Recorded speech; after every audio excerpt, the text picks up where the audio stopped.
यथाग्निर्दाहिका शक्ति रामकृष्णे स्थिता ह्यया सर्वविद्वासरूपां शारदां प्रणमाम्यहम्। আজকে আমরা আমাদের মাঝখানে পেয়েছি মাননীয় শ্রী দত্তজিৎ সেন মহাশয়কে।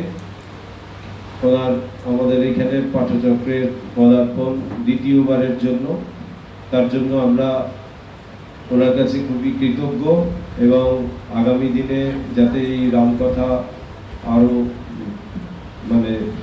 কন্টিনিউ হয় তার জন্য আমরা অগ্রিম আবেদন জানিয়েছি, আজকেও সেটা জানাচ্ছি। আর বেশি সময় নষ্ট না করব না, মাননীয় মহাশয়কে আমি আজকে এই শ্রীরাম কথা দ্বিতীয় পর্ব শুরু করার জন্য, পরিবেশনের জন্য অনুরোধ রাখছি।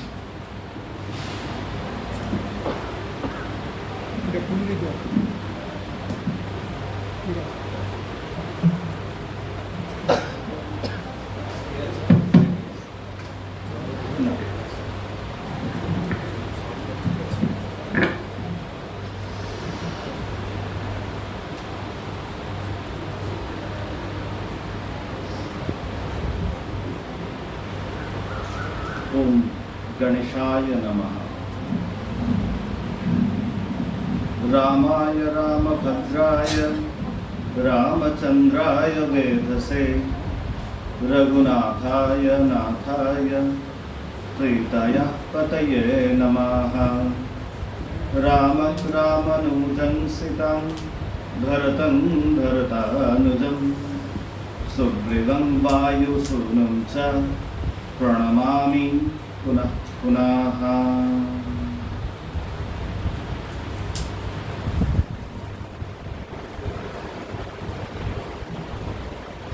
যেরকম দাদা বলছিলেন যে আজকে এই পাঠচক্রে রামকথার দ্বিতীয় দিন। অনেকেই হয়তো গতদিন আসতে পারেনি, সেদিনও একটা বৃষ্টির পরিবেশ ছিল। আমার সঙ্গে হয়তো বৃষ্টির পরিবেশের একটা সম্পর্ক বরাবরই রয়েছে। তো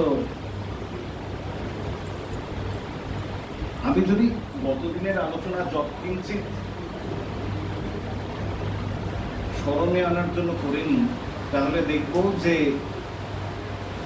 বর্তমান উত্তরপ্রদেশ, তার রাজাপুর গ্রাম, সেখানে আত্মারাম দ্বিবেদী এবং তুলসীর পুত্ররূপে এক বালকের জন্ম হয়েছিল। এবং আমরা গতদিন আলোচনা করেছিলাম যে তার তিনটি অপলক্ষণ ছিল। এক তো তার আকৃতি স্বাভাবিক নবজাত বালকের মতো তো ছিলই না, আকৃতি বেশ কিছুটা স্বাভাবিকের তুলনায় বৃহৎ ছিল। দ্বিতীয়ত 32টি দাঁত নিয়েই জন্মগ্রহণ করেছিল। এবং তৃতীয় এই যে মা শব্দটি তো মুখ দিয়ে উচ্চারণ হচ্ছিল না, উচ্চারণ হচ্ছিল রাম এই শব্দ। স্বাভাবিকভাবেই আত্মারাম দ্বিবেদী কিঞ্চিৎ শঙ্কিত ছিলেন, তিনি বিষয়ী ব্যক্তিত্ব ছিলেন।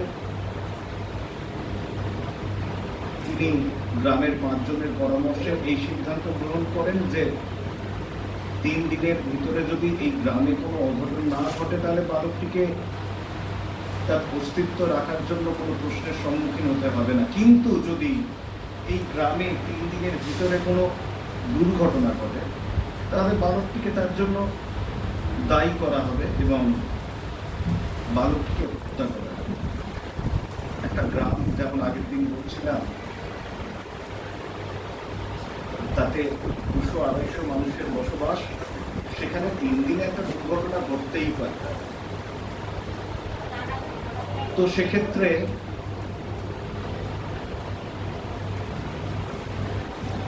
ওই বালকটিকে দায়ী করা হবে এবং বালকটির মৃত্যু হবে। এবং সেজন্য বালকটির মাতা তুলসী তিনি অত্যন্ত উদ্বিগ্ন হয়ে পড়েন এবং সদ্য সন্তান প্রসব করেছেন, স্বাভাবিকভাবে অপুষ্টিতে ভুগছেন, স্বাস্থ্য সংক্রান্ত সমস্যা থাকা স্বাভাবিক। এবং এই সময়ে যদি একটা দুশ্চিন্তা হয়, তাহলে সেক্ষেত্রে তার এই প্রাণ সংকটাপন্ন হয়ে ওঠে এবং তিনি বেশ বুঝতে পারেন যে আর কারো প্রাণ নাশ হোক না হোক, তার প্রাণ সংকটাপন্ন, এবং সেক্ষেত্রে বালকটিকে দায়ী করা হবে এবং তাকে হত্যা করা হবে। এই জন্য তিনি তার নিজের একান্ত পরিচারিকা যিনি ছিলেন, সেই পরিচারিকা নুনিয়াকে দিয়ে তিনি ওই বালকটিকে তার গৃহে প্রেরণ করেন, নিজের যেটুকু গহনা ছিল তা দিয়ে প্রেরণ করেন। এবং বালকটি সেই ছোটবেলাতেই পিতার স্নেহপাশ থেকে বঞ্চিত হন এবং বালকটি সেই পরিচারিকার গৃহে যেমন তেমন ভাবেই লালিত পালিত হচ্ছিলেন, কিন্তু দেখা গেল যে সেখানেও একটি বিপর্যয় ঘটল। যখন তার 5 বছর বয়স, তখন সেই পরিচারিকাটিরও সর্পদংশনে দেহত্যাগ হল। এই বালকটি, যার নাম ছিল রাম বোলা, জন্মেই রাম নাম উচ্চারণ করেছে, সেই জন্য তার নাম হয়েছিল রাম বোলা, তখন একান্তই অসহায় অবস্থায় পড়ল এবং গ্রামের মানুষজন তারা জানতেন যে এই বালকটির পিতাকে, তাকে পত্র লিখলেন যে আপনি হয়তো জানেন না যে আপনার পুত্র আমাদের কাছে নিতান্তই অনাদরে লালিত পালিত হচ্ছে, কারণ আমাদের সামর্থ্য কম।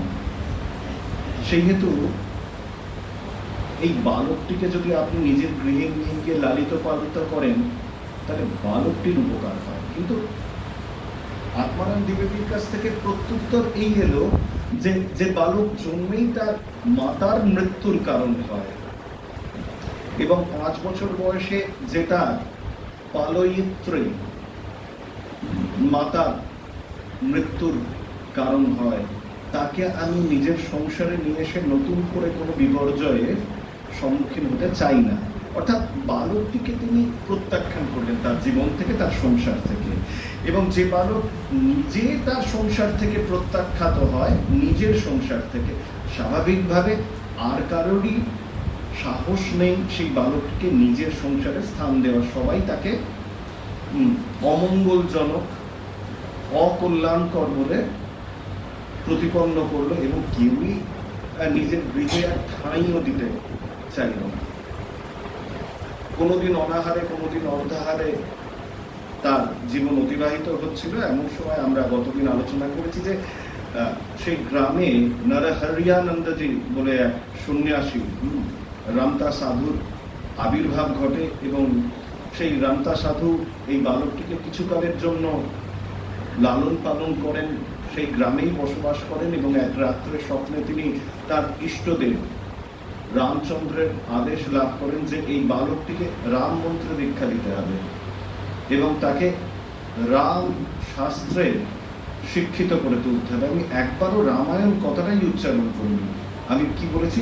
রাম শাস্ত্রে, রাম কথায় শিক্ষিত করে তুলতে হবে। মানে এই নয় যে কেবলমাত্র বাল্মীকি রামায়ণে যা লেখা রয়েছে সেইটুকু, অধ্যাত্ম রামায়ণ, আনন্দ রামায়ণ ইত্যাদি যেখানে যা রাম সম্বন্ধে লেখা রয়েছে পুরাণ আদিতে, সেইগুলিতে এই বালককে শিক্ষিত করতে হবে। নিজ ইষ্ট রামচন্দ্রের আদেশ লাভ করার পর এই নরহরিয়ানন্দজি মহারাজ গ্রামের লোকের কাছ থেকে অনুমতি নিয়ে এই বালকটিকে নিয়ে অযোধ্যা নগরীতে প্রবেশ করেন এবং সেখানেই একদিন এক শুভক্ষণে বালকটি, আমাদের রাম বোলা নামক বালকটি সরাইউ নদীতে স্নান করে এলে তাকে রাম মন্ত্রে দীক্ষিত করেন। নূতন জীবন শুরু হলো বালকটির এবং একই সঙ্গে তার নূতন নাম হলো। কি নাম ছিল? রাম বোলা, তাই তো? নূতন নাম কি হলো? তুলসীদাস গোস্বামী তুলসীদাস দ্বিবেদী, পরাশর গোত্রীয় ব্রাহ্মণ। তো তারপর আমাদের এই নরহরিয়ানন্দজি মহারাজ স্থানে স্থানান্তরে অযোধ্যাতে, কখনো পূর্ব ক্ষেত্রে, বিভিন্ন জায়গায় আমাদের এই তুলসীদাসজিকে নিয়ে গিয়ে রাম শাস্ত্রে, রাম কথায় তাকে পারঙ্গম করে তোলেন। এবং তারপর বৈরাগ্যের প্রেরণায় নরহরিয়ানন্দজি মহারাজ এই বালকটিকে, অর্থাৎ তখন আর তিনি বালক নন, কিশোর বলা ভালো, যুবকও বলতে পারেন, তাকে বিবাহ বন্ধনে আবদ্ধ করেন রত্নাবলী, এবং তারপর তিনি হিমালয়ের উদ্দেশ্যে গমন করেন। দেখুন, এই আগে তিনি বলছিলেন যুবক প্রথম সংসারে আপনজনের একটা স্বাদ লাভ করবে। এর আগে পিতার স্নেহ তো বালকটি পায়নি, মাতার স্নেহ পাওয়ার কোনো প্রশ্নই আসে না। আর আধ্যাত্মিক গুরু ছিলেন নরহরিয়ানন্দজি মহারাজ, তার কাছ থেকে সাংসারিক স্নেহ পাওয়ার সম্ভাবনাও ছিল না। সাংসারিক বন্ধন এই প্রথম তুলসীদাসজি অনুভব করছেন। কার কাছ থেকে? না, এই রত্নাবলীর কাছ থেকে। এবং স্বাভাবিকভাবে তিনি ওই রত্নাবলীকে কেন্দ্র করে তার জীবনটিকে আবর্তিত করতে শুরু করলেন।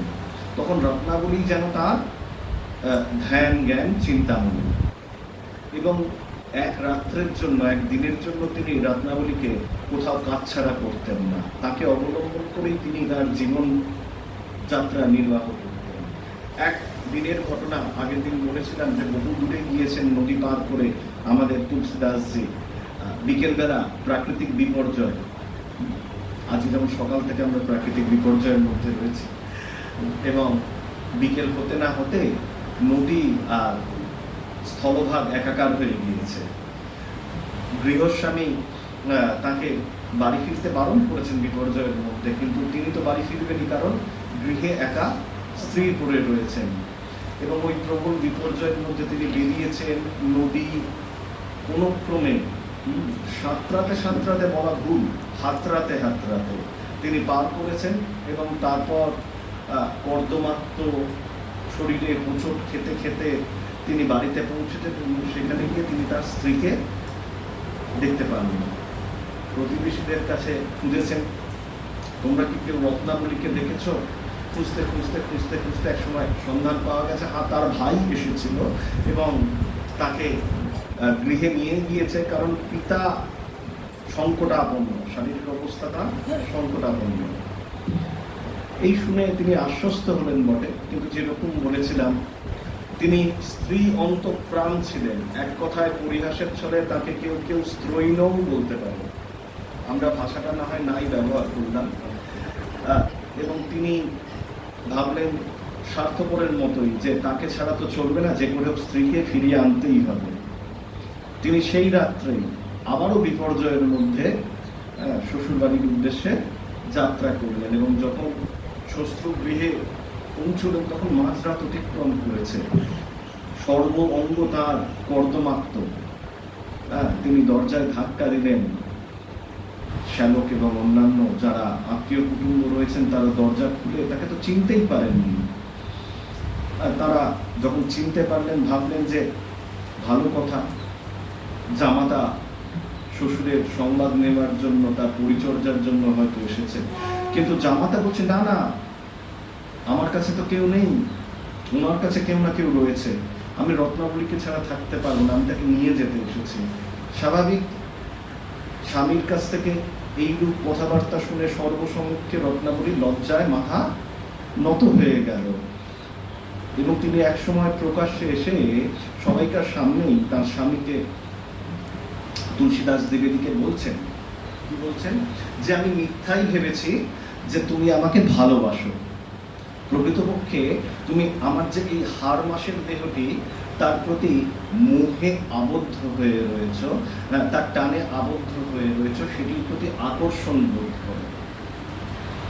ওই একই টান, ওই একই আকর্ষণ, ওই একই ভালোবাসা যদি তুমি এতদিন তোমার ইষ্ট শ্রী রামচন্দ্রের প্রতি নিবদ্ধ করতে, তাহলে আজ না জানি হয়তো এত দিনের মধ্যে তুমি সিদ্ধি লাভ করতে পারো। বড় কথা, বড় আঘাত। তুলসীদাসজি জীবনের এক গুরুত্বপূর্ণ মুহূর্তে, সাংসারিক জীবনের মাহেন্দ্রক্ষণে তিনি এই আঘাতটি লাভ করলেন। সাধারণ মানুষ আঘাত সহ্য করে যায়, আমরা আঘাত সহ্য করি ঠাকুরই তো বলছেন না, উট কাঁটা গাছ খায়, মনে পড়ছে কথামৃতে লেখা রয়েছে। কাঁটা চিবোতে ভালোবাসে, দর দর করে মুখ দিয়ে রক্ত ঝরে, তবু সে কাঁটা চিবোয়, কাঁটা খেতে ভালোবাসে। সংসারে আঘাত কি আসে না? শ্রী রামকৃষ্ণের ভাষায় আঘাতটাকে কি বলছেন? দাগা। দাগা দাগা বারবার আসে, এবং আমরা আবার সেই দাগাটাকে ভুলে আবার সংসারে মানিয়ে নিই। এটা অ্যাডজাস্টমেন্ট, এটা বেঁচে থাকা নয়, এটাকে বলে অ্যাডজাস্টমেন্ট, সমঝোতা করে চলা। কিন্তু তুলসীদাস সেরকম ছিলেন না। আর তিনি ভাবলেন যে এরপরে আরো না জানি কত আঘাত আসবে। তিনি সংসার ছাড়া স্থির সিদ্ধান্ত গ্রহণ করলেন। পিছন থেকে ফিরে আসার আহ্বান এলো অনুশোচনাগ্রস্তা রত্নাবলীর কাছ থেকে, কিন্তু তুলসীদাস সিদ্ধান্ত নিলেন যে না, আর ফিরব না, ভবিষ্যতে হয়তো এর থেকেও বড় আরো আঘাত পাবো। সেদিন আমার ওই আঘাতকে সামলানোর অবস্থা হয়তো আমার আর থাকবে না। তিনি অনির্দিষ্টের উদ্দেশ্যে পা বাড়ালেন। কোথায় যাবেন জানেন না, পা বাড়িয়ে দিয়েছেন। এখান থেকে আমাদের আলোচনা শুরু হচ্ছে আজকে। আমরা জানতে পারছি তিনি প্রয়াগে এসে উপস্থিত হচ্ছেন, এবং প্রয়াগ থেকে ধীরে ধীরে তিনি বারাণসী অর্থাৎ কাশী, অবিমুক্তপুরী, বিশ্বনাথের ক্ষেত্র, যেখানে 4 ধরনের প্রাণী, আমরা 4 ধরনের প্রাণী আছি পৃথিবীতে। উদ্ভিজ মানে উদ্ভিদ, মাটি ভেদ করে যাদের জন্ম হয়। শ্বেতজ মানে এই মুখ থেকে যে থুতু বেরোচ্ছে, শরীর থেকে যে ঘাম বেরোচ্ছে, তা থেকে যে জীবাণুরা বের হয়, শ্বেতজ, তাই না? অন্ডজ, ডিম ফুটে যারা জন্ম লাভ করে, এবং জরায়ুজ, যেমন মানুষ জরায়ু থেকে জন্মগ্রহণ করে। এই 4 ধরনের প্রাণী যে ওই অবিমুক্ত পুরীতে দেহত্যাগ করে। শ্রীরামকৃষ্ণ নিজে দেখছেন না, কি দেখছেন? যে ওই কাশীতে সাক্ষাৎ মহাদেব এসে তারক মন্ত্র নাম উচ্চারণ করেন, এবং মহামায়া, অন্নপূর্ণা, সীতারা আর এক পাশে দাঁড়িয়ে তিনি সেই মৃতদেহের ভববন্ধন ছেদন করে দিচ্ছেন, তাই না? তো ওই অবিমুক্ত পুরী, সেই অবিমুক্ত পুরীতে যেখানে ওই 4 ধরনের প্রাণী, উদ্ভিজ, স্মেদজা, অন্ডজা আর জরায়ুজ, এরা দেহত্যাগ করলে মুক্তি সুনিশ্চিত। তো সেখানে এসে আমাদের তুলসীদাসজি উপস্থিত হলেন। প্রথমে কিছুদিন এক সাধুর আশ্রমে বাস করলেন, কিন্তু তিনি স্বাধীন চেতা ছিলেন। কতটা স্বাধীন চেতা বুঝতেই পারছেন, নিজের সংসারকে ভাসিয়ে চলে এসেছেন, বিন্দুমাত্র অবজ্ঞা সহ্য করবেন না বলে। এবং অন্যের অধীনে থাকলে ঠিকঠাক মতো সাধন ভজন হচ্ছে না বুঝতে পেরে তিনি নিজের পৃথক একটি কুটিয়া নির্মাণ করলেন। আজ সে কুটিয়া একটা বাড়িতে পরিণত হয়েছে। আজও কাশীর বুকে সেই বাড়ি রয়েছে। কোথায়? আশি ঘাটে, কাশীর একদম শেষ প্রান্ত আশি ঘাট, যেখানে ঝাঁসি রানী লক্ষ্মীবাইয়ের নাম তো আপনারা শুনেছেন, তার পিত্রালয় ওর কাছাকাছি রয়েছে। ওই আশি ঘাটে সেখানে তিনি একটি কুটিয়া নির্মাণ করলেন। এখনো সেখানে অনেক স্মারক চিহ্ন রয়েছে। তুলসীদাস দিয়ে রচিত যে রামচরিতমানস, তার মূল পাণ্ডুলিপি রয়েছে। রাম নবমীর দিন সন্ধ্যে 7টার সময় সেই পাণ্ডুলিপি উপস্থিত জনতাকে দেখানো হয়, পুজো করা হয়। উনি ওখানে কুস্তি করতেন, সেই কুস্তির আখড়া রয়েছে এখন ওসি ঘাটে। ওনার প্রতিষ্ঠিত হনুমানজির মূর্তি রয়েছে। ওনার খড়েউ মানে আমরা যাকে খড়ম বলি আর কি, সেটি রয়েছে। হ্যাঁ, এবং সেখানে তিনি একটি কুটিয়া নির্মাণ করলেন, এবং কুটিয়া নির্মাণ করে তুলসীদাসজি সেখানে কুটিয়াতে বসবাস করা শুরু করলেন। এবং কি নিষ্ঠা তার, বিশ্বনাথের প্রতি কি নিষ্ঠা! সম্পূর্ণ অসাম্প্রদায়িক একটি ব্যক্তিত্ব।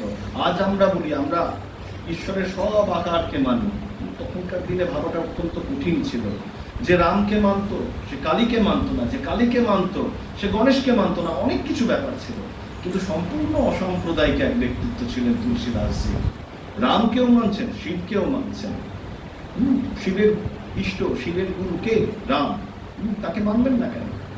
ওই যে অবিমুক্ত পুরী, ওই কাশী, সেখানে তিনি বসবাস করছেন। হ্যাঁ, যতই শরীর খারাপ হোক না কেন, যেরকমই পরিস্থিতি থাকুক না কেন, ওই কাশীর মতো ক্ষেত্রে তিনি মলত্যাগ মূত্রত্যাগ পর্যন্ত করতেন না। যদি কোনো প্রয়োজন পড়ত নদী পেরিয়ে পরপারে গিয়ে তিনি মলত্যাগ মূত্রত্যাগ করে আসতেন।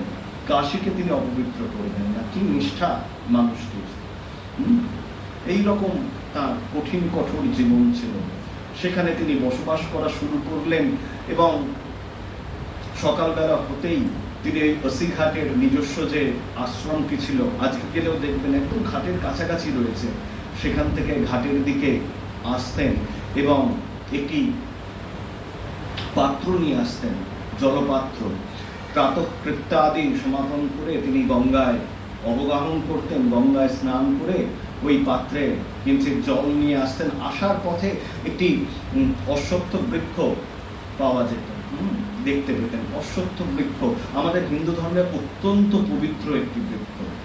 হিন্দু ধর্মে বলে যে 3টি বৃক্ষ এমন রয়েছে যাকে পূজা করলে সাক্ষাৎ ভগবানকে পূজা করা হয়।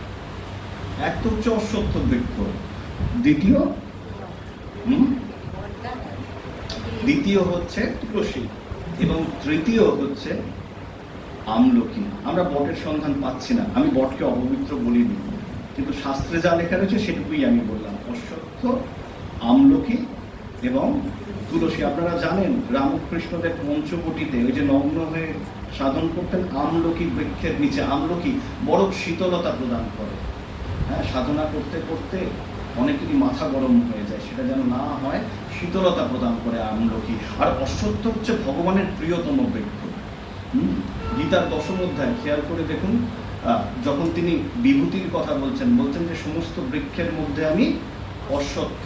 যখন জগৎ সংসারের কথা বর্ণিত হচ্ছে 5ম অধ্যায় গীতা, পুরুষোত্তম যোগা হাতে প্রথম শ্লোকেই তিনি বলছেন ঊর্ধ্বমূলং অধঃশাখাং অশ্বত্থং প্রাহ অব্যয়ম। এই পৃথিবীকে তিনি একটি বৃক্ষের সঙ্গে তুলনা করছেন। কোন বৃক্ষের সঙ্গে? অশ্বত্থ বৃক্ষ, ভগবানের প্রিয়তম বৃক্ষ অশ্বত্থ বৃক্ষ। তার মতো কোনো বৃক্ষই নেই। তো সেই আসবার পথে, গঙ্গা থেকে আসবার পথে স্নান করে ওই জলপাত্রে যতটুকু জল থাকতো, একটি অশ্বত্থ বৃক্ষ থাকতো কুটিয়া আর গঙ্গার মাঝখানে। সেই অশ্বত্থ বৃক্ষের গোড়ায় জলটি ঢেলে দিয়ে তিনি নিজের কুটিয়ায় ফিরে আসতেন এবং তারপর তিনি সাধন ভজনে প্রবৃত্ত হতেন, নিজের তপস্যায় প্রবৃত্ত হতেন এবং তারপর বিকেল হতে না হতে তিনি সহজ সরল অবধি হিন্দি ভাষায়, ও অঞ্চলের যে হিন্দি সেটাকে অবধি হিন্দি বলে। যেমন বাংলা ভাষাও সব জায়গায় তো একই রকম ভাবে উচ্চারিত হয় না, আপনারা জানেন, প্রাদেশিকতা রয়েছে, ডায়ালেক্টস রয়েছে। ঠিক তেমনি ভাবে হিন্দি তো বিভিন্ন ধরনের উচ্চারণ বিধি রয়েছে। ও অঞ্চলে অবধি হিন্দি প্রচলিত ছিল। ওই অবধি হিন্দি ভাষায় তিনি প্রবচন করতেন, সহজ সরল সেই অঞ্চলের ভাষায় তিনি রাম এই কথাকে সাধারণ মানুষের জন্য পরিবেশন করতেন এবং আশেপাশের যে সমস্ত মানুষজন ছিল না, তারা সবাই সেখানে এসে উপস্থিত হতো বিকেল থেকে। প্রত্যেক দিন তিনি ওই রাম এর কথা সহজ সরল প্রচলিত ভাষায় বলতেন। সবাইকারই শুনতে বুঝতে ভালো লাগতো এবং ভিড়ও হতো। তার কারণ কি না, তার একটি কারণ তো রামকৃষ্ণদেব বলেছেন। শ্রীরামকৃষ্ণ কথামৃত কি বলছেন? লোকে এখানে আসে কেন জানো? এখানে পেলা দিতে হয় না। পেলা মানে জানেন তো?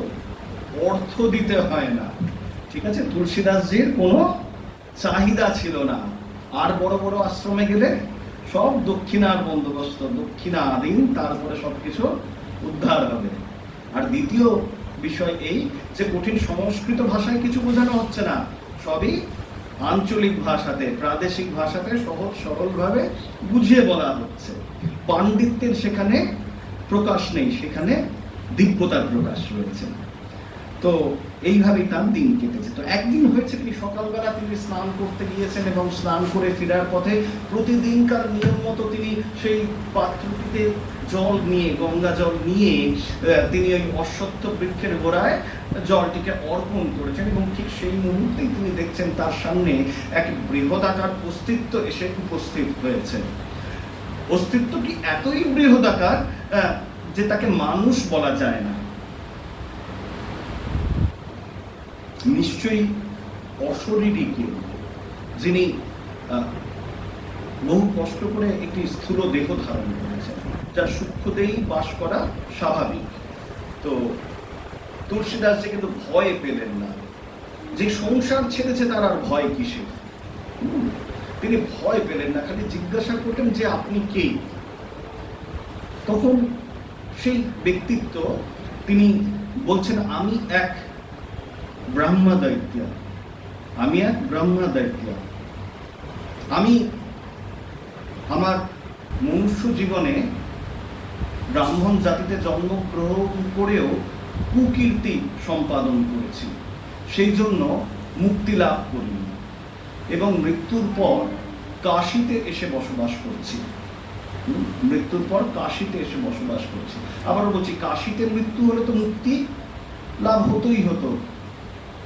এই প্রেতাত্মা কাশীতে মৃত্যু লাভ করেননি, মৃত্যুর পরে কাশীতে এসে বসবাস করছি এবং এই অশ্বত্থ বৃক্ষের উপরে দীর্ঘদিন ধরে বসবাস করছি। এই যে তুমি যে প্রত্যেক দিন গঙ্গা স্নান করে আসবার সময় এই অশ্বত্থ বৃক্ষের গোড়াটিতে যে গঙ্গা জল অর্পণ করো না, তোমার মতো পবিত্র এক ব্রাহ্মণ দ্বারা প্রদত্ত গঙ্গা জল আমি প্রত্যেক দিন লাভ করতে থাকি এবং তার পবিত্রতায়, তার পুণ্যে আজকে আমি এই প্রেত জনি থেকে মুক্তি লাভ করছি। আমি কোথাও মুক্তি লাভ করছি কথাটা বলিনি, মুক্তি লাভ করা এত সহজ নয়। প্রেত জনি থেকে মুক্তি লাভ করছি, এই কথাটা আমি বলছি। তো বহু কষ্টে ছিলাম প্রেত জনিতে, আজকে সেই জনি থেকে যে মুক্তি লাভ করছি তা কেবলমাত্র তোমারই কারণে। সেই জন্য আমি যাওয়ার আগে ভাবলাম তোমাকে তোমার অভিপ্সিত কোনো বর দান করে যাই, তা না হলে তা অকৃতজ্ঞতা। তোমার কারণে মুক্তি প্রেতজনি থেকে, আর তোমাকে কিছু দিলামই না, তা নিতান্তই অকৃতজ্ঞতার সামিল হবে। তুমি যা খুশি চাইতে পারো আমার কাছ থেকে, আমার অদেয় কিছু নেই। তুমি যদি ধন সম্পদাদি চাও, ধন সম্পদাদি চাইতে পারো। তুমি যদি বৃহৎ অট্টালিকা চাও, অট্টালিকা চাইতে পারো। তুমি যদি সুন্দরী স্ত্রী চাও তো তাও চাইতে পারো। তুমি যদি কোনো রাজ্য সম্পদ চাও তাও চাইতে পারো। সুন্দর সংসার চাও তো তাও চাইতে পারো, আমি সেই সমস্ত কিছু দিতে রাজি আছি। তুলসীদাসজি বলছেন, না না না, আমার এসব কিছু চাই না, আমি তো এই সমস্ত কিছুকে ত্যাগ করে এসেছি, তুমি আবার কেন আমাকে প্রলুব্ধ করছো? যদি পারো তো তুমি আমাকে একটি উপকারের দ্বারা চিরঋণী করতে পারো। না, কি উপকার বলো? আমার যদি ক্ষমতা থাকে নিশ্চয়ই তোমাকে সে উপকার করবো। না, তুমি আমার যিনি ইষ্ট অর্থাৎ সেই রামচন্দ্রকে পারলে দর্শন করবে। প্রেতাত্মা পরিহাসের স্বরে বলছেন যে আমি যদি রামচন্দ্রকে তোমাকে দর্শন করিয়ে দিতে পারতাম, তাহলে ইতিমধ্যে কি আমি রামচন্দ্রকে দর্শন করে ফেলতাম না? এই প্রেত জনিতে এতকাল কষ্ট পেতাম না, সে উপায় আমার জানা নেই। আমি কোনোভাবেই তোমাকে রামচন্দ্রকে দর্শন করিয়ে দিতে পারবো না। আর অন্য কোনো কিছু চাও, যে কোনো পার্থিব সুখ চাও, যে কোনো বৈষয়িক ভোগ চাও, সব আমি তোমাকে দিতে পারি, কিন্তু পারমার্থিক সম্পদ আমি তোমাকে দান করতে পারবো না, আমার অক্ষমতা। তুলসীদাসজি বলছেন, না, আমার আর কিছু চাই না। যা দেবে পারমার্থিক অভিক্ষিত বস্তু ছাড়া সবই আমার বন্ধনের কারণ হবে। গীতায় বলছেন না, যজ্ঞার্থাৎ কর্মণাং যত্র লোকায়ং কর্ম বন্ধনাঃ। যজ্ঞার্থে যদি কোনো কর্ম করা হয়, তাছাড়া যে কোনো লৌকিক কর্ম তা বন্ধনের কারণ। একমাত্র যজ্ঞার্থে যদি কোনো কর্ম করা হয় তাই মুক্তির কারণ। যজ্ঞ মানে কি? যজ্ঞ মানে কৃষ্ণ এটা বলেননি একটা যজ্ঞকুণ্ড স্থাপন করো, সেখানে আগুন জ্বালাও আর ঝর্ণা ঘি ঢালো, সেটা বলেননি। যজ্ঞ মানে কি? শঙ্করাচার্য বলছেন, আদি শঙ্করাচার্য বলছেন, যজ্ঞো বৈ বিষ্ণু। যজ্ঞ মানে কি? বিষ্ণু, অর্থাৎ বিষ্ণুর প্রীত্যর্থে যা কিছু কর্ম করা হয় তাই একমাত্র মুক্তির কারণ। এছাড়া আর যা কিছু করা হয় লৌকিক অর্থে, সাংসারিক অর্থে, তা কর্মবন্ধন বা সংসার বন্ধন যাই বলুন না কেন তার কারণ।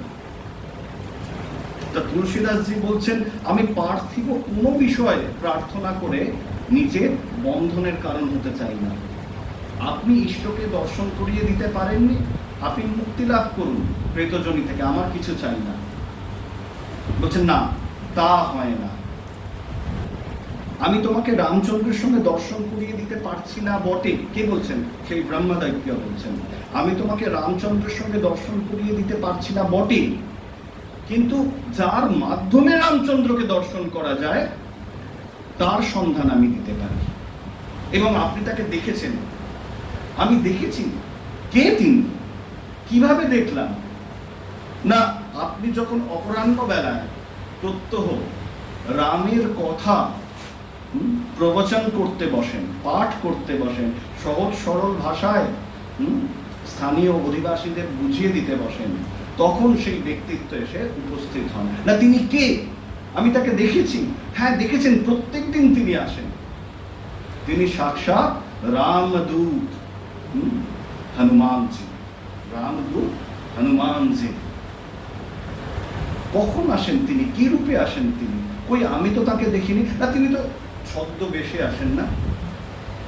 তিনি একটি কুষ্ঠ রোগাক্রান্ত, নিম্ন বর্ণজাত, অস্পৃশ্য বর্ণজাত এক বৃদ্ধের শরীর ধারণ করে সবার আগে আপনার পাঠে এসে উপস্থিত হন, এবং সব শেষে গিয়ে তিনি বসেন, এবং পাঠ শেষ হয়ে গেলে, সবাই চলে গেলে পরে সেই কুষ্ঠ রোগাক্রান্ত বৃদ্ধ লুব্জ শরীরটিকে নিয়ে তিনি সেই প্রবচনের আসরটিকে পরিত্যাগ করে তিনি স্বধামে গমন করেন।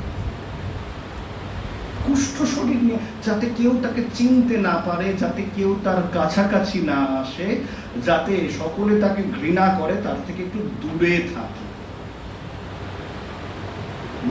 ঈশ্বর তো চান তিনি ধরা ছোঁয়ার বাইরে থাকুন।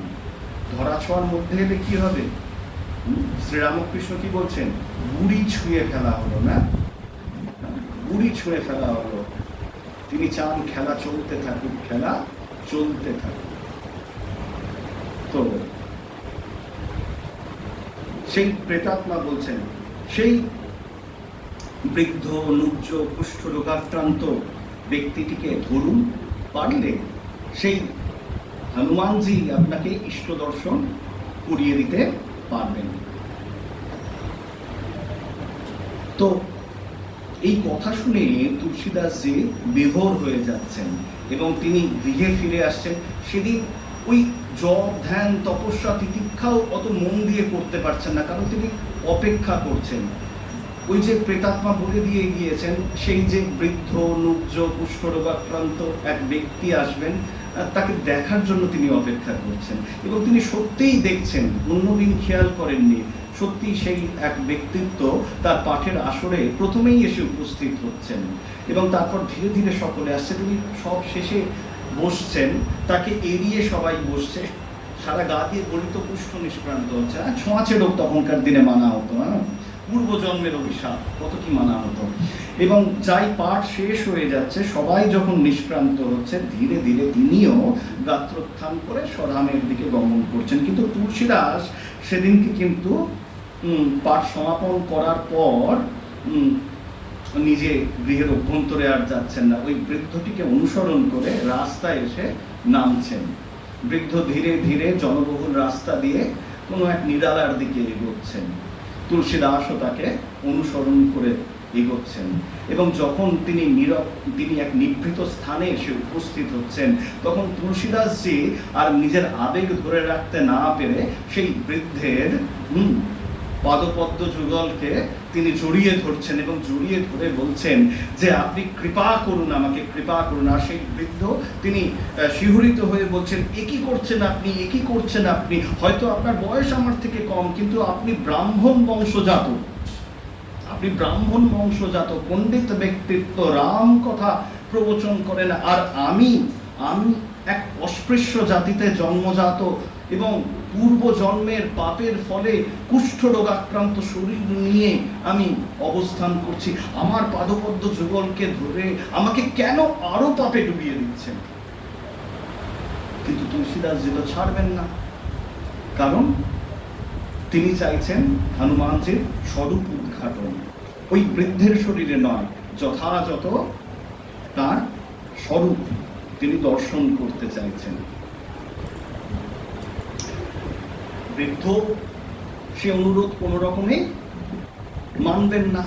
না না, আপনি ভুল করছেন, আমি হনুমান নই, আমি এক অন্তজ বৃদ্ধ মাত্র। কিন্তু ভক্তও ছাড়বে না। ভক্ত আর ভগবানের একটা ভালোই সংগ্রাম হতে লাগলো। ভগবান নিজের অবগুণ্ঠন মুক্ত করবেন না, আর ভক্ত ভগবানকে অবগুণ্ঠনের ভিতরে থাকতে দেবেন না। এবং কে না জানে ভগবান ভক্তাধীন। ভক্তের ভেতরে যদি আকুলতা প্রকৃত অর্থে বৃদ্ধি পায়, তাহলে ভগবান ভক্তাধীন হয়ে যান। ভক্তের দ্বারা তিনি পরাক্রান্ত হন। তো আমাদের ওই বৃদ্ধ অস্পৃশ্য ব্যক্তি অবশেষে নিজের সেই স্বরূপ প্রকট করতে বাধ্য হলেন। এবং তুলসীদাসজি দেখছেন সেই গৌর অঙ্গকান্তি, হ্যাঁ, কাঞ্চন বরণ বিরাজ সুবেশা, কানন কুণ্ডল কুঞ্চিত কেশা। সূর্যের ন্যায় তার বর্ণ।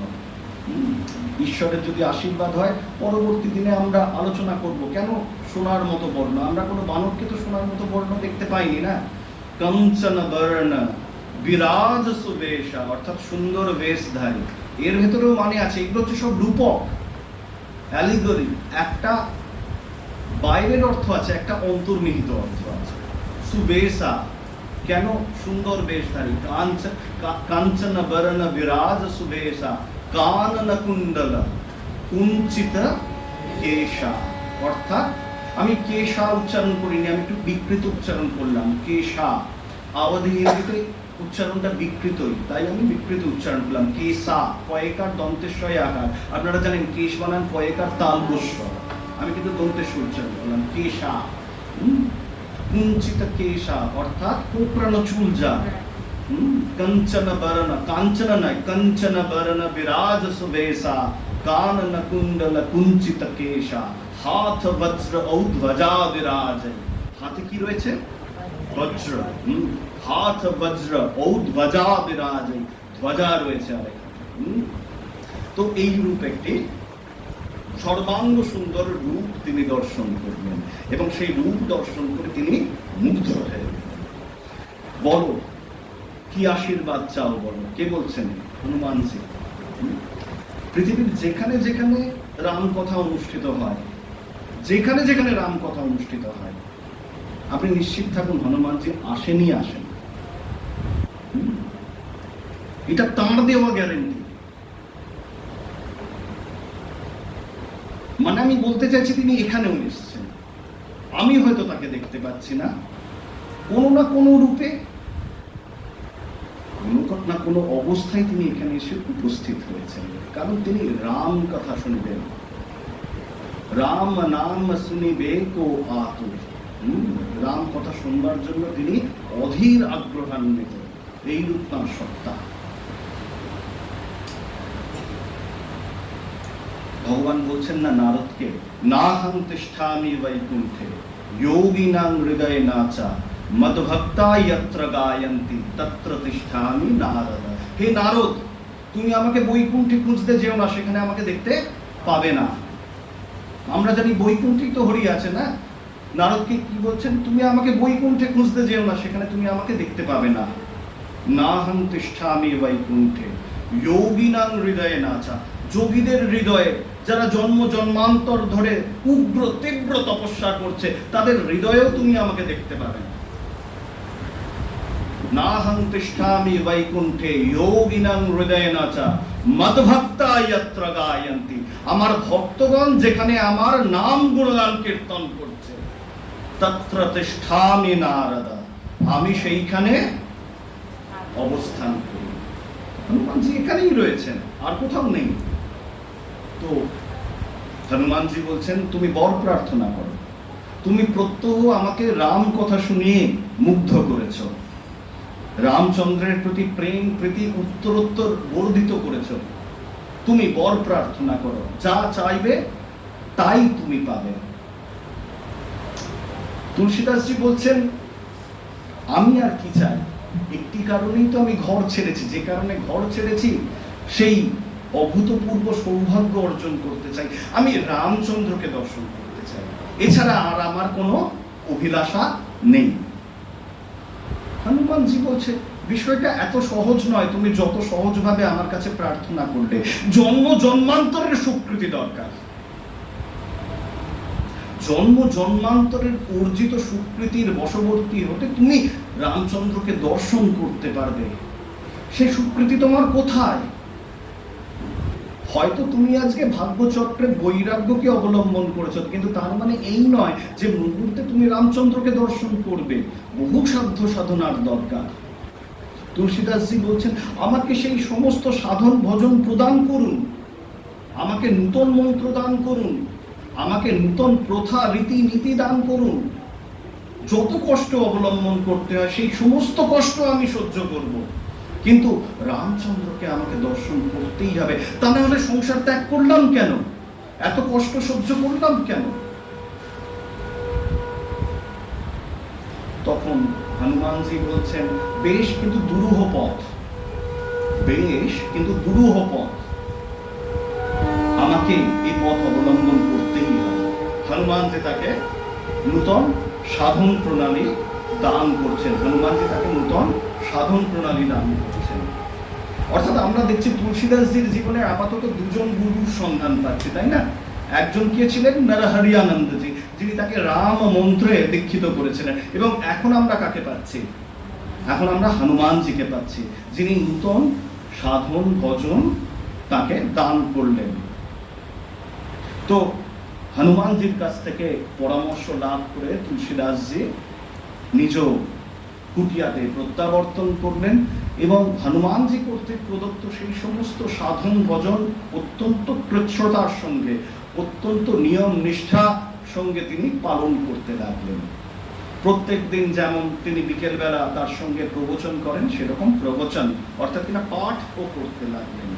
এভাবে ধীরে ধীরে আরো কিছু কাল অতিক্রান্ত হলো, 1 বছর, 2 বছর, 3 বছর, বছরের পর বছর কাটলো, কিন্তু তুলসীদাসজি যা তার অভিলাষা ছিল অর্থাৎ রামচন্দ্রকে দর্শন পাওয়ার, তা কিন্তু তিনি পাচ্ছেন না।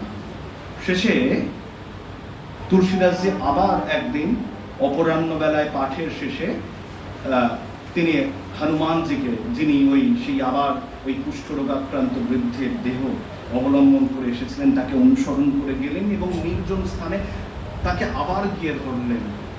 হে প্রভু, আপনি তো সাধন ভজন সবই দিয়েছেন এবং আমি যথাসাধ্য তাকে অবলম্বন করার চেষ্টা করছি, কিন্তু ওই রামচন্দ্রকে তো আমি দর্শন করতে পারছি না। আমি তো তোমাকে প্রথমেই বলেছিলাম হনুমানজি, সাধন ভজন সবই আমি তোমাকে দিচ্ছি, কিন্তু জন্ম জন্মান্তরের স্বীকৃতি ছাড়া সেই সাধন ভজনে সফল হওয়া এত সহজ কাজ নয়, তোমাকে ধৈর্য অবলম্বন করতে হবে। কিন্তু প্রভু, শরীর তো ধীরে ধীরে অশক্ত হচ্ছে,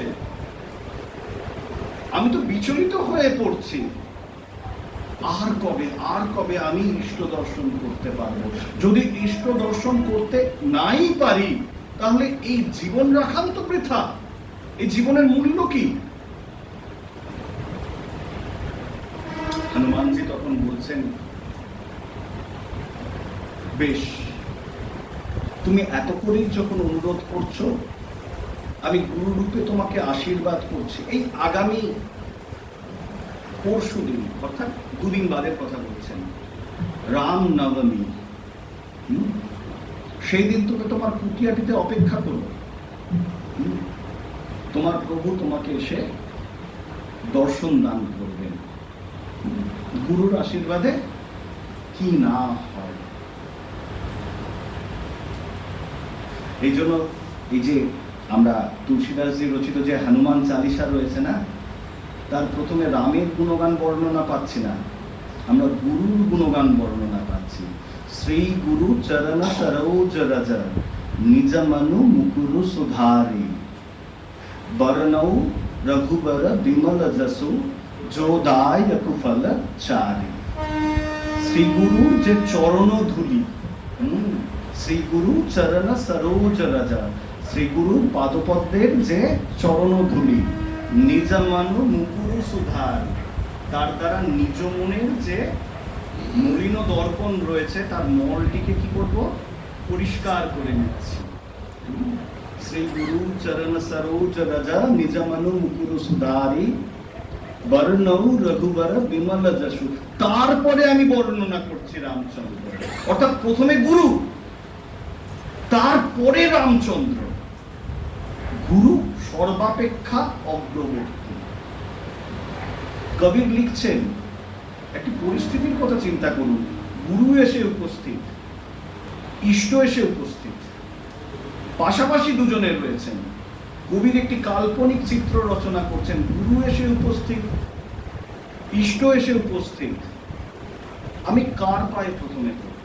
কবির জিজ্ঞাসা করছেন।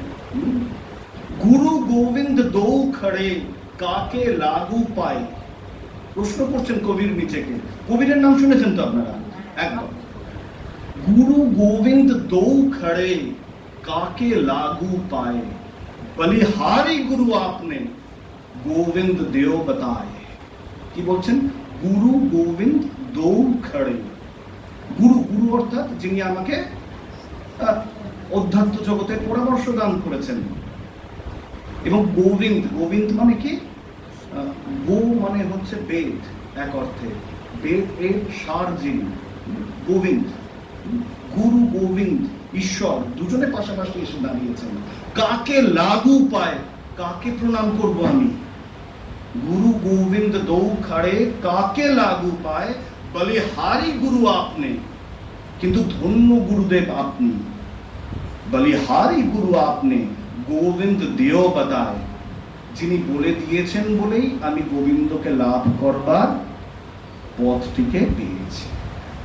অর্থাৎ কবির ইঙ্গিত দিচ্ছেন যে গুরুকে প্রণাম করো, গোবিন্দকে নয়। তো সেই গুরুর আশীর্বাদ অর্থাৎ হনুমানজির আশীর্বাদ, সে সুকৃতি তুলসীদাসজির নেই, কিন্তু হনুমানজি বলছেন যে তুমি দর্শন করতে পারবে। আগামী পরশু রাম নবমী আসছে, তুমি তোমার কুটিয়াতে ধৈর্য ধরে অপেক্ষা করো। এবং রাম নবমীর জন্য তো আমাদের তুলসীদাসজি উৎসুক হয়ে অপেক্ষা করছেন। সকালবেলায় তিনি স্নান করে চলে এসেছেন এবং চলে এসে নিজের কুটিয়াতে ওই তার যে ছোট্ট সিংহাসনটি রয়েছে, যেখানে রামচন্দ্রজি রয়েছেন, তার সামনে অধীর আগ্রহে অপেক্ষা করছেন কখন সেই মূর্তি থেকে রামচন্দ্র প্রকাশিত হবেন এবং তিনি তাকে দর্শন দান করে তার জীবনকে ধন্য করে দিয়ে চলে যাবেন। অপেক্ষা করতে করতে সকালবেলা পেরোতে চলল, দ্বীপ্রহর এলো, দ্বীপ্রহর অতিক্রান্ত হলো, অপরাহ্ন বেলা উপস্থিত হলো, এমনকি অপরাহ্ন বেলাও অতিক্রম করতে যাচ্ছে, কিন্তু তখনও পর্যন্ত তিনি রামচন্দ্রকে দর্শন করতে পারছেন না। এমন সময় হঠাৎ করে তার মনটাও কিছুটা এখন উদ্বিগ্ন হয়ে উঠেছে, যে হনুমানজি তো বলেছিলেন যে রামচন্দ্র আসবেন, কিন্তু দিনের অর্ধেক তো শেষ হয়ে গিয়েছে এবং পুরো দিনটাই শেষ হতে চলেছে, আর কখন তিনি আসবেন। এমন সময় তিনি বাইরে শুনছেন যে যখন দিনের আলো প্রায় শেষ হয়ে এসেছে, বাইরে শুনছেন যে কোথাও যেন তীব্র কোলাহল হচ্ছে, চারিদিকে যেন একটা চিৎকার চেঁচামেচি হচ্ছে, যেরকম পাড়ায় গন্ডগোল হয় না, সেরকম একটা। সেই ঘাট খুব জনবহুল এলাকা। তো তখন আমাদের তুলসীদাসজি, গোস্বামী তুলসীদাসজি, তিনি নিজের কুটিয়ার দ্বারটিকে উন্মুক্ত করছেন। মন ভালো নেই তো, ইষ্ট আসেননি, যে প্রত্যাশায় তিনি বসেছিলেন, এবং সেই জন্য মনটা কিছুটা বিক্ষিপ্ত হয়ে রয়েছে। তারপরে তিনি দ্বার খুলে কি দেখছেন জানেন?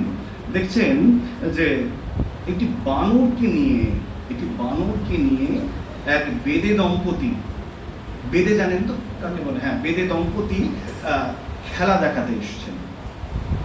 অর্থাৎ বানরকে খেলা দেখিয়ে তারা কিছু অর্থ উপার্জন করবেন।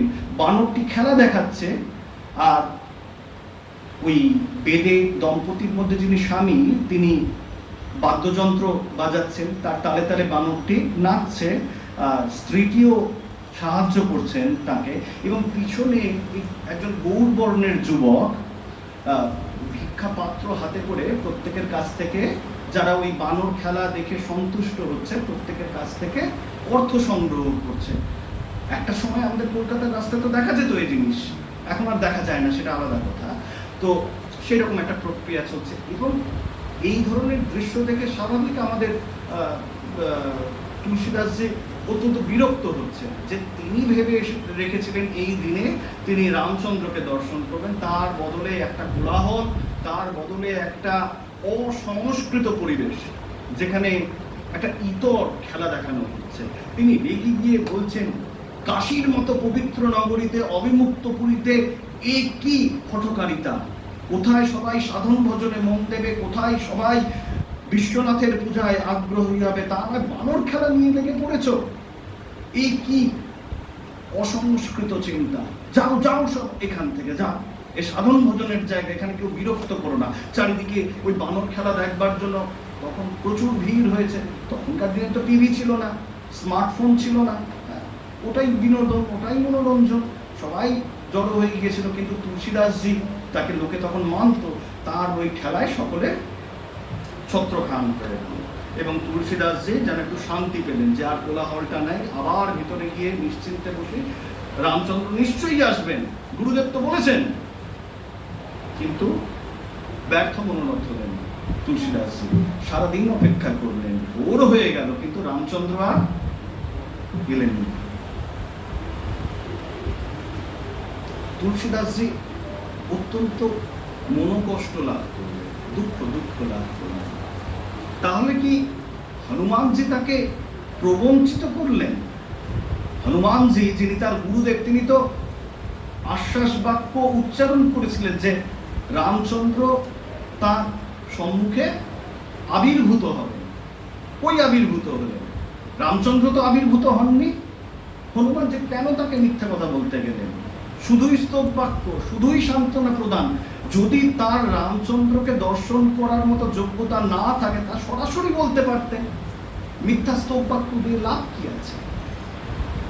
পরের দিন পাঠ আবার শুরু করেছেন বিকেল বেলা। হনুমানজি আবার সেই কুষ্ঠ রোগাক্রান্ত দেহ নিয়ে উপস্থিত হয়েছেন, এবং পাঠের শেষে আবার হনুমানজির পিছন পিছন গিয়ে তাকে ধরেছেন। প্রভু, এভাবে আমাকে প্রবঞ্চিত করতে হয়? আমি না হয় অকৃতি অধম, তা বলে এভাবে আমাকে পরিহাস করতে হয়? কি পরিহাস করলাম? আপনি যে আশ্বস্ত করেছিলেন গতকাল রামনবমীর দিন প্রভু সাক্ষাৎ এসে উপস্থিত হবেন এবং আমাকে দর্শন দান করে ধন্য করবেন আমাকে, কই প্রভু তো এলেন না। কেন আপনি মিথ্যা প্রতিশ্রুতি দিলেন? কেন আমাকে দুঃখ দিলেন? আমি দুটো দিন কত আনন্দে কাটিয়েছিলাম, শেষে এত নিরাশ করলেন। হনুমানজি বললেন, প্রভু তো এসেছিলেন। কি বললেন প্রভু আসেন? প্রভু এসেছিলেন, কই আমি তো দেখতে পাইনি। হ্যাঁ, প্রভু এসেছিলেন, মাতা জানকীও এসেছিলেন, রামানুজ তো এসেছিলেন। রামানুজ বলতে লক্ষ্মণ, রামানুজ তো এসেছিলেন। আচ্ছা, আমিও তো এসেছিলাম। কোথায়? এই দেখো, আমার ঘাড়ে সেই শিকলের দাগটা এখনো রয়েছে। আমি এসেছিলাম। কখন এলেন প্রভু? দেখতে তো পেলাম না। কেন? ওই যে তোমার মহল্লাতে, অর্থাৎ গলিতে, ওই যে বানরের খেলা প্রদর্শন করবার জন্য যে বেদে দম্পতি এসেছিল, তার মধ্যে স্বামীর বেশে তো প্রভুই এসেছিলেন তোমাকে দর্শন দান করবার জন্য। মাতা জানকী সদা সর্বদা তার সঙ্গিনী, তিনি এসেছিলেন তাকে সঙ্গদান করবার জন্য। এবং আমি ওই বানর রূপে উপস্থিত ছিলাম। এই যে গলায় শেকলের দাগটা দেখো, আর পিছনে এই ভিক্ষার পাত্র নিয়ে ওই গৌরবর্ণ যুবক, সে তো রামানুজ লক্ষ্মণ, সে তো রামানুজ লক্ষ্মণ। আমরা এসেছিলাম, তুমি তো দেখলেও, কিন্তু আপ্যায়ন করলে না, বরঞ্চ তিরস্কার করলে। প্রভু, কি করে বুঝবো আমি? এভাবে কি দর্শন দিতে হয়? আমি দুটো পা ছোঁয়ার সুযোগ পেলাম না, আমি মন ভরে তাকে স্তুতি করার সুযোগ পেলাম না, এভাবে দর্শন পেলাম।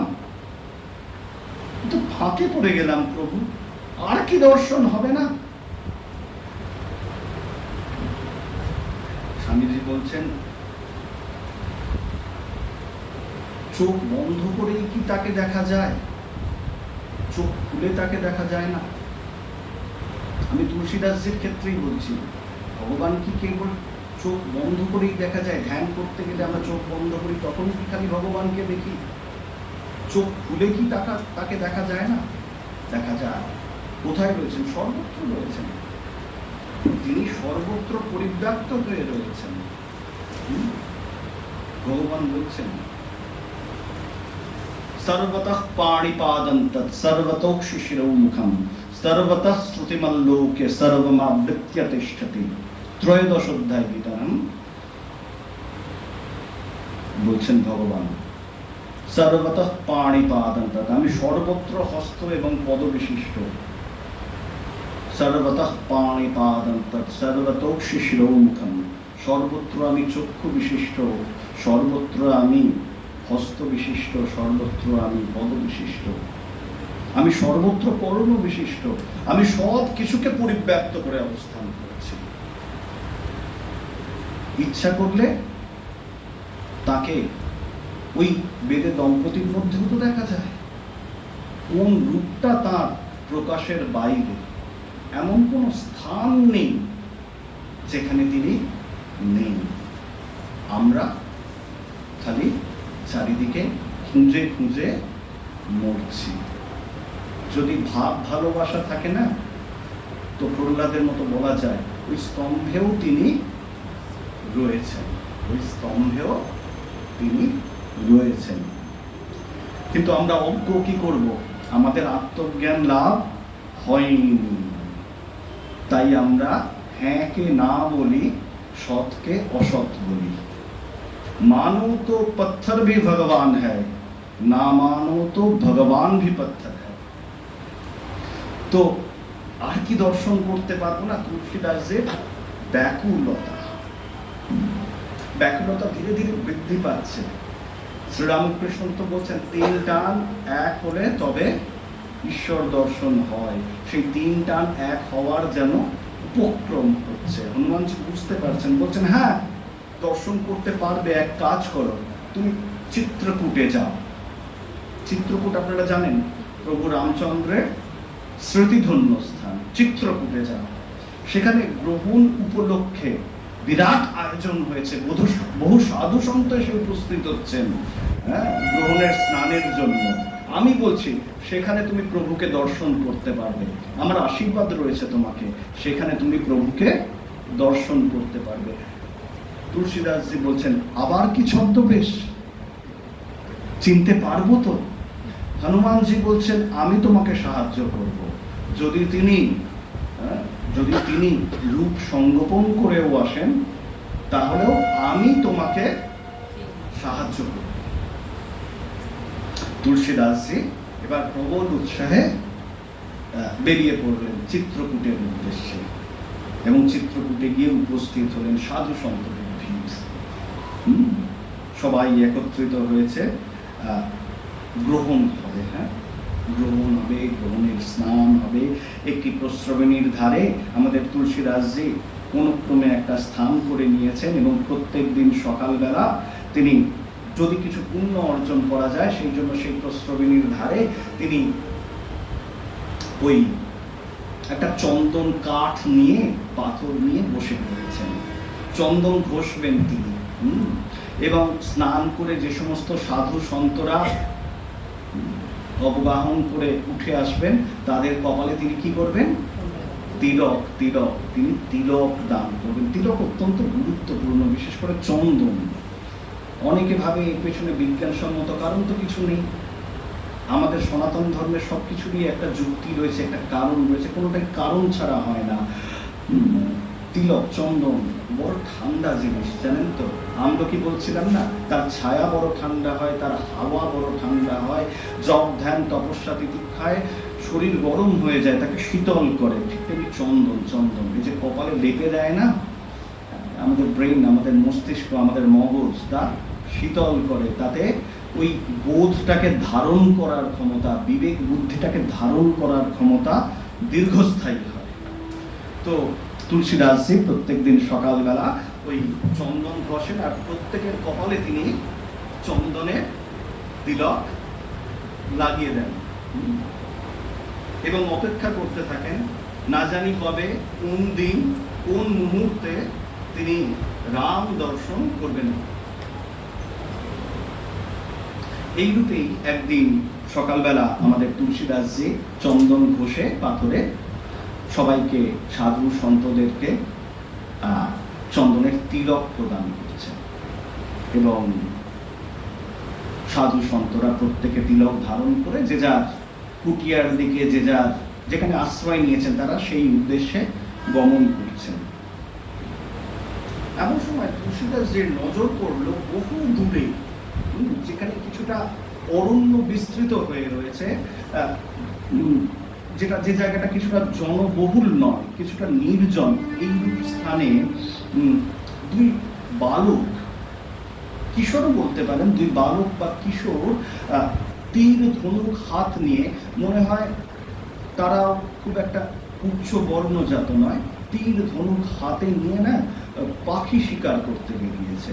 গাছে গাছে কোথাও পাখি বসে রয়েছে কিনা সেই পাখিদেরকে হত্যা করবার জন্য তারা উদ্যত হয়ে বেরিয়েছে।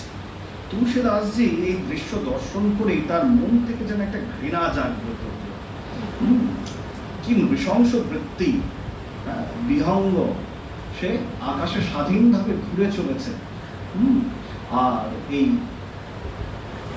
বালক দুটি তাদেরকে হত্যা করবার জন্য না জানি কোন নীচ মনোবৃত্তির আশ্রয় নিয়ে তাদেরকে হত্যা করবার জন্য এই অরণ্যে অরণ্যে ঘুরে বেড়াচ্ছে, ঘৃণা করছে তার সঙ্গে। আবার কিছুক্ষণ তিলক পড়াচ্ছেন সাধু সন্তদের, আবার তার দৃষ্টিটা স্বাভাবিকভাবেই ওই বালকদের দিকে যাচ্ছে। আমরা আসলে যেটিকে অপছন্দ করি না সেই দিকেই আমাদের মনটা যায়। দেখবেন দাঁতে কিছু আটকে রয়েছে, সেটা আমাদের অস্বস্তির কারণ, মনটা কোথায় যাবে? দাঁতেই যাবে। কোনো একটা বাজে দৃশ্য কোথাও একটা সংঘটিত হচ্ছে, সেই দিকেই দেখবেন বারবার চোখ চলে যাবে। ধ্যানে বসেছি, কাকে চিন্তা করব বলে? ঈশ্বরকে চিন্তা করব বলে, তাই তো? 30 সেকেন্ড যেতে না যেতেই মন চিনির দোকানে চলে গেছে, চিনির দাম বেড়ে গেছে তো, সেদিকেই মনটা যাবে। তো তুলসীদাসজিও ওই ক্ষণে ক্ষণেই কিন্তু ওই বালক দুটিকে বা কিশোর দুটিকে দেখছেন, একজন কৃষ্ণ বর্ণের, একজন গৌর বর্ণের, এবং মনটা আরো যেন ঘৃণায় ভরে উঠছে। এবং বালক দুটি তিনি ক্রমে দেখছেন যেন আরো নিকটবর্তী হচ্ছে, ওই যে নির্জন বনানী রয়েছে সেটিকে পরিত্যাগ করে তার দিকেই যেন অগ্রসর হচ্ছে। এবং তখন তুলসীদাসজি রীতিমতো সন্ত্রস্ত। ওই বালক দুটি না জানি কোন জাত, না জানি কোন কুপ্রবৃত্তিকে অবলম্বন করে রয়েছে, শেষে এসে আমাকে ছুঁয়ে দেবে না তো? আমি বড় পবিত্রতা ধারণ করে, আমি বড্ড সূচি শুভ্রতা ধারণ করে অবস্থান করছি প্রভুকে দর্শন করব বলে, তাকে স্পর্শ করব বলে। ওই বালক দুটি যদি আবার ছুঁয়ে দেয় না, তাহলে আবার আমাকে স্নান করতে হবে। এই সময় যদি প্রভু এসে যায়, আমি তাকে তো স্পর্শ করতে পারবো না। বহু কুণ্ঠা নিয়ে তিনি অবস্থান করছেন, কিন্তু যেখানে বাঘের ভয় সেখানেই সন্দেহ হয়, তাই না? তো বালক দুটি তো তার দিকেই এগিয়ে আসছে এবং তুলসীদাসজি তাদের দিকে না তাকানোর চেষ্টা করছে, কিন্তু আর চোখে তাকাতে হচ্ছে, এবং বালক দুটি তার সামনে এসে উপস্থিত হচ্ছে। এবং লক্ষ্য কি? তুলসীদাস যেন তাদের কপালেও যেমন সাধু সন্তদেরকে তিনি তিলক পরিয়ে দিয়েছেন, বালক দুটিরও আগ্রহ তাই। বালকদের আগ্রহ তো তাই থাকে, বড়দের মতো স্বভাব আচার আচরণকে অনুকরণ করবার। তো বালক দুটির আগ্রহ তাই যে তারাও চন্দন ধারণ করবে। অত্যন্ত ঘৃণায় যেন তাদের দিকে তাকাতেই পারছে না, কিন্তু বালক দুটিকে নাও করতে পারছে না। তিনি যদি নাও স্পর্শ করেন, বালক দুটি দুষ্টামি করে তাকে স্পর্শ তো করে দিতেই পারে, আবার তীর-ধনুক হাতে রয়েছে, না জানি কি ক্ষতি করে দেবে। তো তিনি প্রচন্ড ঘৃণা ভরে কোনো ক্রমে যেন বালক দুটির দিকে তাকাচ্ছেন, এবং যে বালকটি নিকটবর্তী তিনি কৃষ্ণ বর্ণের, তার দিকে তাকিয়ে যেন তার মাথায় তিলকটি পরাতে যাচ্ছেন, কিন্তু তার মুখশোভা দর্শন করে কাছ থেকে যেন তিনি মোহিত হয়ে যাচ্ছেন। হৃদয়ের যে স্থান থেকে ঘৃণার জন্ম হয় না, সেই স্থান থেকেই তার আবার একটা স্নেহ, একটা শ্রদ্ধার জন্ম হচ্ছে। যে বালকটিকে কিছুক্ষণ পূর্ব পর্যন্ত তিনি ঘৃণা করেছেন, না জানি কোন এক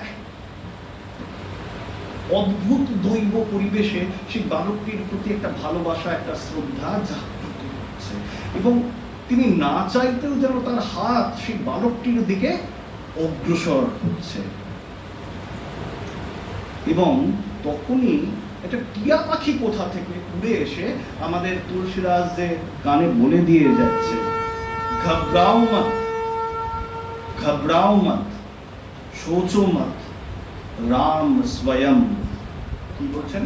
ঘবরাও মত, সোচো মত, রাম স্বয়ং। তখন তুলসীদাস জি বুঝতে পারছেন, আগে যেমন ওই বেদের রূপ ধরে তার মনের বিরক্তির সঞ্চার করে প্রভু এসে উপস্থিত হয়েছিলেন ওই আশি ঘাটে, আজ এই চিত্রকূটে আবার প্রভু সেই শিকারী বালকের বেশে তার সামনে এসে উপস্থিত হচ্ছেন। তুলসীদাসজি উচ্চারণ করছেন, তবুও একটা স্বীকারোক্তির প্রয়োজন। ওই পাখিটা তো আর কেউ নয়, হনুমানজি প্রতিশ্রুতি দিয়েছেন আমি সাহায্য করব। হনুমানজি হচ্ছেন অষ্টসিদ্ধির মালিক, তিনি যে কোনো রূপ ধারণ করতে পারেন। হনুমান চালিসায় রয়েছে না, অষ্ট সিদ্ধি নাও নিধিকে দান, আসবর দিন জানকী বাত। তো তুলসীদাসজি তবুও যেন ভগবানের কাছ থেকে স্বীকার করিয়ে নিতে চাইছেন যে সাক্ষাৎ তিনিই ভগবান, রূপ পরিবর্তন করে এসেছেন। সচ কাহো রাম কি অর কৌ, কৌ একটা প্রাদেশিক ভাষা। সচ কাহো অর্থাৎ সত্যি করে বলো, রাম অর্থাৎ আপনি কি রাম, কি অর কৌ বা অন্য কেউ। কিন্তু তখন প্রভু সেই কৃষ্ণবরণ বালকটির রূপ ধারণ করেই সুস্মিত আননে একটা মন্ত্রমুগ্ধ পরিবেশ তৈরি করছেন, এবং তুলসীদাসজির যেন আর কোনো স্বীকৃতির দরকার পড়ছে না যে তার সামনে রামচন্দ্রই এসে উপস্থিত হচ্ছেন, এবং তুলসীদাসজি তার কপালে তিলকটিকে রচনা করছেন, এবং তখনই সেই বালকটি উচ্চারণ করছেন, রামচন্দ্র চরিত্র সফল। অসাধারণ স্বীকৃতি, রামচন্দ্র চরিত্র সফল। অর্থাৎ বলতে চাইছেন রামচন্দ্র যে আমি ত্রেতাতে রাম রূপে অবতীর্ণ হয়ে যা যা কাজ করেছি সবেতেই সফল হয়েছি, কিন্তু আমার জীবনের সার্থকতা যেন কোনোটাতেই আসেনি। সীতার পানি গ্রহণ করেও নয়, রাবণকে উদ্ধার করেও নয়, অযোধ্যায় প্রত্যাবর্তন করেও নয়, অশ্বমেধ যজ্ঞ বা রাজস্ব যজ্ঞ সম্পাদন করেও নয়, লব বা কুশকে পৃথিবীতে আনয়ন করেও নয়। সর্বাধিক সাফল্য কোথায়? না তুলসীদাসের মতো ভক্তকে এই কলি যুগে লাভ করে। রামচন্দ্র অবতার সফল।